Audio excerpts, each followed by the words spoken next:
పొత్తులు గిత్తులు జాంతనై ఫ్రెండ్షిప్ డోర్లు క్లోజ్ చేశాం, ఒంటరిగానే బరిలో దిగుతాం. ఇవి టీఆర్ఎస్ అధినేత కేసీఆర్ మాటలు.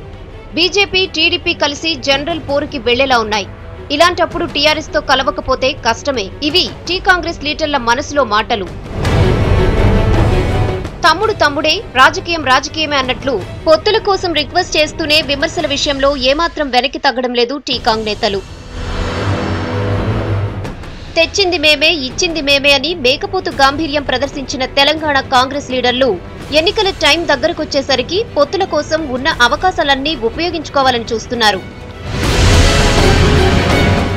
ఇటు సిపిఐతో బేరాలు సాగిస్తూనే టీఆర్ఎస్ ని లైన్లోకి తీసుకొచ్చే ప్రయత్నం చేస్తున్నారు. అధిష్టానం ఆదేశాల మేరకు ముందుకెళ్తున్నారు.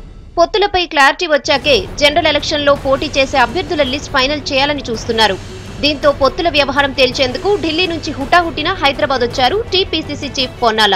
ఇప్పటికే 2 దశల చర్చలు సిపిఐతో ముగిశాయి. మొదట్లో 22 అసెంబ్లీలు 3 పార్లమెంట్తో ప్రతిపాదన వచ్చింది.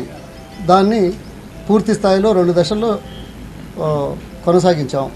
చివరి దశ లోపల ఒక అంగీకారానికి వస్తామని మాకు ఆశ. మొత్తానికి పొత్తుల రాజకీయంలో టీఆర్ఎస్ తో టచ్ లో ఉండాలని డిసైడ్ అయింది కాంగ్రెస్. సోమవారం లోపు 2 పార్టీల మధ్య పొత్తులపై ఓ క్లారిటీకి వచ్చే ఛాన్స్ ఉంది.